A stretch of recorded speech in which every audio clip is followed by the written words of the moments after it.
विघ्न विनायक मूर्ति की जय। श्रीमानाश्रितवत्सलः श्रुतिशिरस्सीमा विहारी घन प्रेमार्द्राग सुधाकटाक्ष सुमनोदमाभि रामाकृतिः कामारातिः अनन्तवैभवनिधिः कामातिदोषाकुलं सोमाभो विशतीकरोतु हृदयं सोमार्धचूडामणिः। ஸ்ரீயப்பதியான பரம கருணாமூர்த்தியான பகவானால தேவதைகளுக்கு அமிர்தம் கடையலாம் அப்படிங்கிற ஒரு யோஜனை சொல்லப்பட்டு அசுரர்களையும் சேர்த்து கொண்டு தேவதைகளும் அசுரர்களும் அமிர்தம் கடைஞ்சார்கள். அந்த மந்தரமலையானது ஜலத்தில் மூழ்காமல் இருப்பதற்காக பகவான் கூர்மாவதாரம் பண்ணி அந்த மலையை அடியிலேருந்து தாங்கிறார். சகஸ்ரபுஜனாக இருந்து பகவான் இந்த பக்கம் தேவதைகள் இந்த பக்கம் அசுரர்கள்லாம் நடுப்பில் நின்று பகவான் இப்படி இழுத்து விடுறான். ஏன்னா வேறு புராணாந்தரங்களில் சொல்லும்போது எந்த காரியம் பண்ணினாலும் விக்னேஸ்வரரை முதல்ல பூஜை பண்ணிட்டு தான் காரியத்தை ஆரம்பிக்கணுங்கிற ஒரு சம்பிரதாயத்தை தேவதைகள் மறந்து இந்த பார்க்கடல் கடைய ஆரம்பித்ததுனால பிள்ளையார் இறுக்கி பிடிச்சுன்னு விட்டார். அந்த மலையை சுத்த விடாதபடிக்கு பிடிச்சுன்னு விட்டார். அப்புறம் அவரை பூஜை பண்ணி அவர் அனுமதியை பெற்று கொண்டாலும் மலை சுத்த மாட்டேங்கிறது. இந்த ஃபஸ்ட்டு மூமெண்ட்டு சிரமமாக இருக்குது. அதனால் பகவான் என்ன பண்ணுறான், சகஸ்ரபுஜனாக இருந்து இந்த பக்கமும் அந்த பக்கமும் பிடிச்சி இழுத்து விடுறார். பார்க்கடலை கடையலாம்ங்கிற யோஜனையை சொன்னது ஸ்ரீமன் நாராயணர். மலையை தூக்க முடியாத போது கருடன் மேலே தூக்கி கொண்டு வந்து போட்டது பகவான்.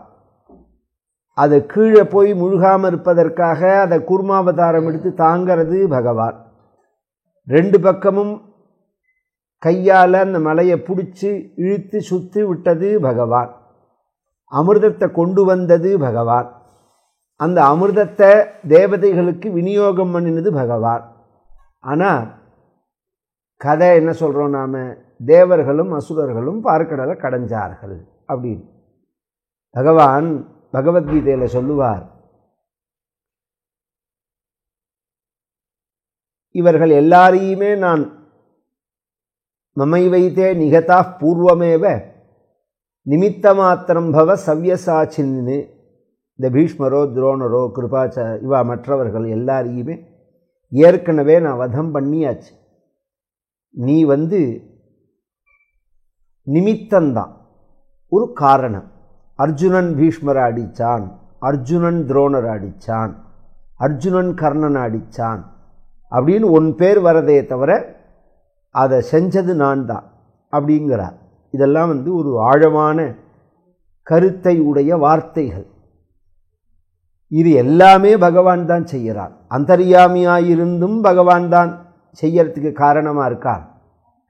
சங்கல்பமாகவும் பகவான் தான் இருக்கான், செயலாகவும் பகவான் தான் இருக்கான், செயலுக்கு பலதாதாவாகவும் பகவான் தான் இருக்கான், அந்த பலனாவும் பகவான் தான் இருக்கான்.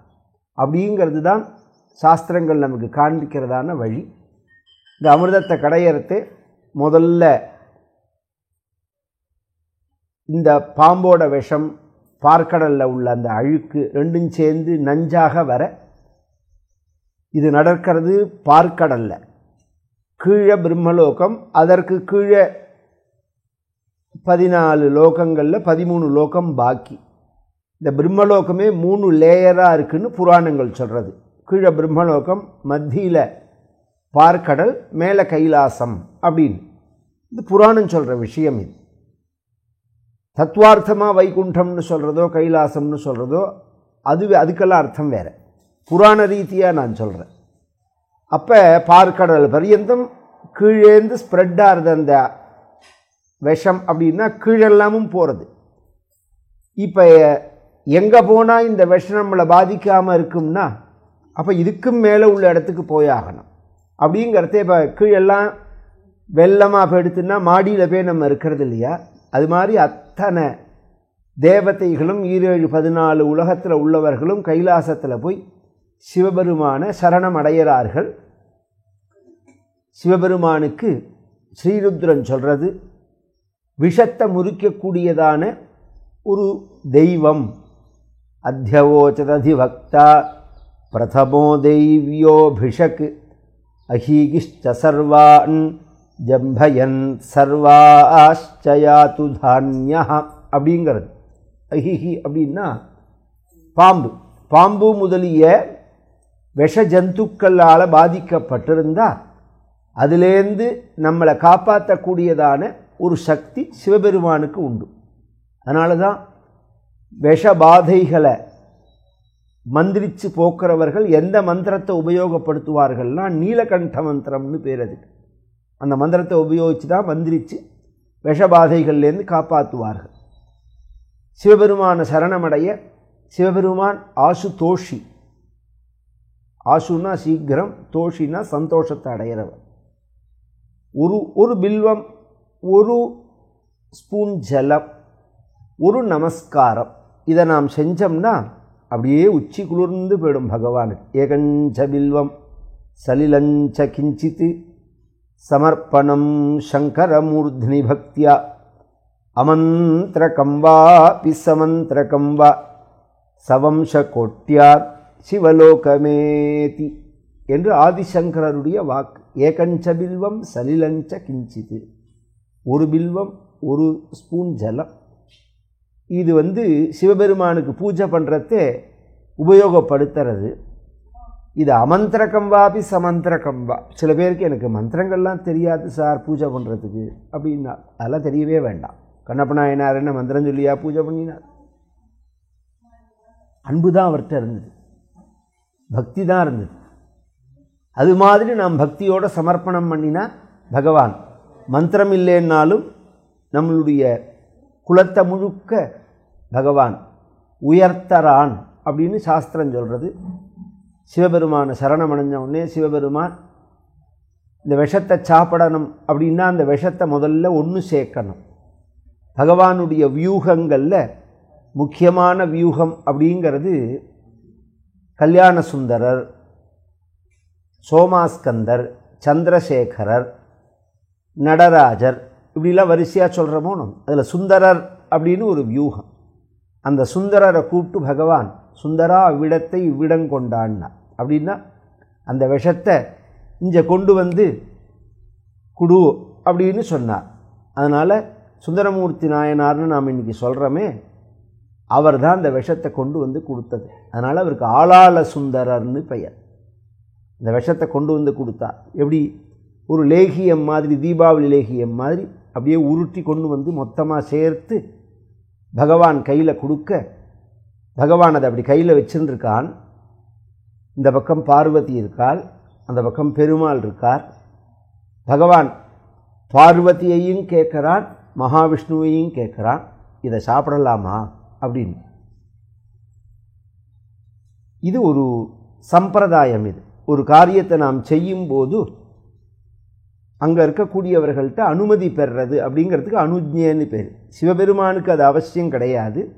இருந்தாலும் குடும்பம் அப்படின்னு ஒரு அமைப்புக்குள்ளே நாம் இருக்கும்போது நாம் எல்லாரையும் கலந்துண்டு தான் சில காரியத்தை செய்யணும். அதுவும் ரிஸ்க் எடுக்கிற விஷயம் இருக்குது பாருங்க. இது நாம் பாதித்தா பிரச்சனை இல்லை, நம்மளை சுற்றி உள்ளவர்கள் நாம் பாதித்தாலே நம்மளை சுற்றி உள்ளவர்களை பாதிக்கும்னா ஜாக்கிரதையாக தான் இருக்கணும். ஏன்னா குடும்பங்கிற அமைப்பு எப்போ இருக்கோ அப்போ ஜாக்கிரதையாக இருக்கணும். நம்மளை சுற்றி உள்ளவர்களையும் அது பாதிக்கும்னா அது ரொம்ப ஜாக்கிரதையாக இருக்கணும். அவர்கள்ட்டெல்லாம் கலந்து ஆலோசிச்சுட்டு தான் அந்த முடிவு எடுக்கணும். அதில் உள்ள சாதக பாதகங்களை சொல்லணும். இப்போ இந்த விஷத்தை சாப்பிடலைன்னா திருஷ்யமான பிரபஞ்சங்கள்லாம் அழிஞ்சு போயிடும். கண்ணுக்கு தெரிகிற எல்லா உலகத்தையும் இந்த விஷம் அழிச்சிடும். சிவபெருமானுக்கு அதை டைஜஷன் பண்ணக்கூடிய சக்தி உண்டு. அதனால் சாப்பிடலாம் அப்படின்னு பகவான் ஸ்ரீயப்பதியான நாராயணன் சொல்கிறார். மனைவிட்ட கேட்குறார் பார்வதிகிட்ட, சாதாரணமாக ஒரு குடும்பத்தில் ஒரு விஷத்தை ஒரு கோபதாபத்தில் ஒருத்தர் விஷத்தை சாப்பிட்றேன்னு சொன்னால் நான் விஷம் குடிச்சிடுவேன் அப்படின்னு கணவன் சொன்னால் மனைவி என்ன சொல்லுவாள், மனைவி சொன்னால் கணவன் என்ன சொல்லுவார்? இன்றைக்கி நடைமுறையில் மனைவி சொன்னால் கணவன் பேஷாக குடிம்பான், முதல்ல குடிச்சிட்டு போ அப்படிம்பான். இதே கணவன் சொன்னால் மனைவி கத்துவாள், பைத்திய மாதிரி ஏன் பேசுகிற, எதுக்கு விஷத்தை குடிக்கணும் அப்படின்னு. இந்த இடத்துல பார்வதி பிரபாவஜ்ஞா அன்வமோதத்தா அப்படிங்கிறார். வேஷா குடிங்கோ அப்படின்னா, வேஷா குடிங்கோன்னு சொன்னான்னா அன்பில்லாத மனைவியா அப்படின்னா அப்படி இல்லை. பிரபாவஜ்ஞா சிவபெருமானுடைய மகிமை புரிஞ்சவன், அதனால் அன்வமோதத்தா அனுமதிச்சா. சிவபெருமான் அதை சாப்பிட்றார். சாப்பிட்டா அதுக்கு அடுத்த ஒரு யோசனை வர்றது, கண்ணுக்கு தெரிஞ்ச உலகங்கள் இந்த விஷத்தினால் அழியக்கூடாதுன்னு இந்த விஷத்தை சாப்பிட்டா கண்ணுக்கு தெரியாத அநேக கோடி பிரம்மாண்டங்கள் பகவானுடைய ஒரு வயத்தில் இருக்குது, அது அழிஞ்சு போயிடுமேங்கிறதுனால அந்த விஷம் இறங்கும்போது இப்படி தடவி கொடுக்குறார்.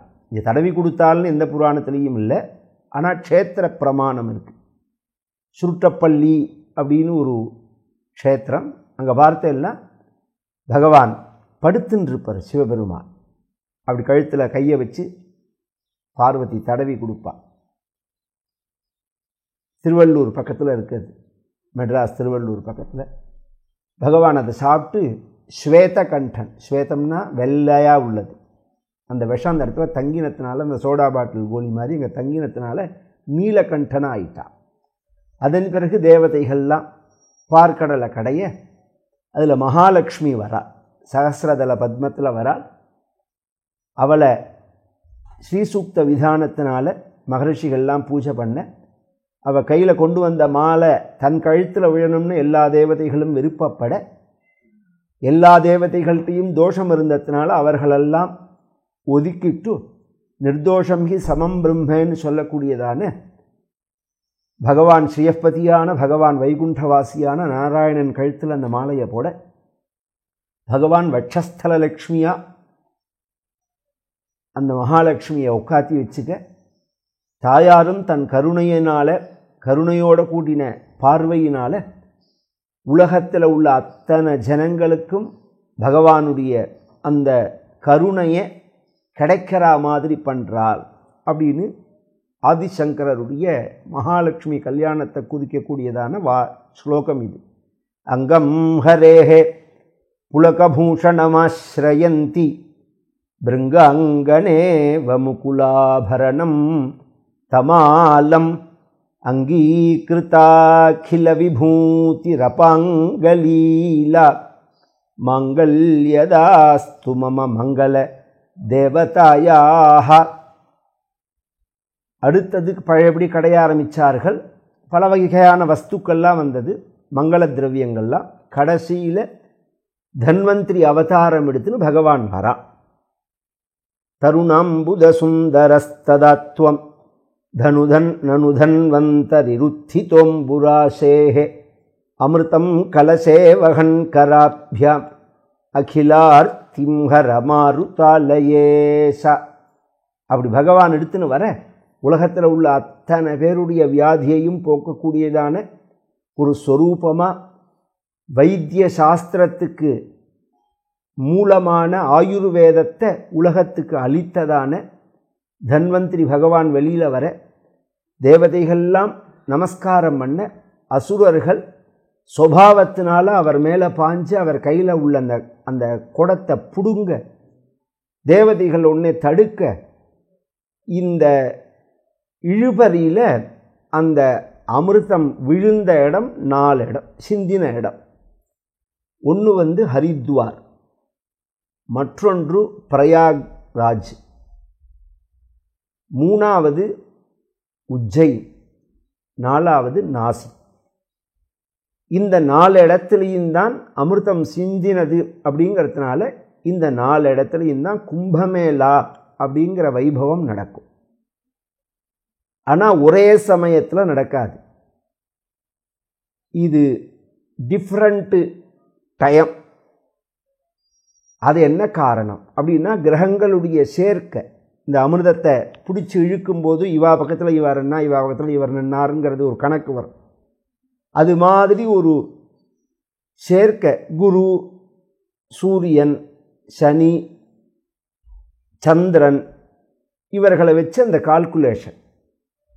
இதில் இந்த கால்குலேஷன்னால் எந்த இடத்துல எந்த கிரகம் இருந்தால் இந்த கும்பமேளா அப்படிங்கிற வைபவத்தை கொண்டாடணும் அப்படிங்கிறது பிரம்ம புராணத்திலையும் ஸ்காந்த புராணத்திலையும் விஸ்தாரமாக சொல்லப்பட்டிருக்கு. அந்த ஜோசிய சம்பந்தமான விளக்கங்கள் நாளைய தினம்.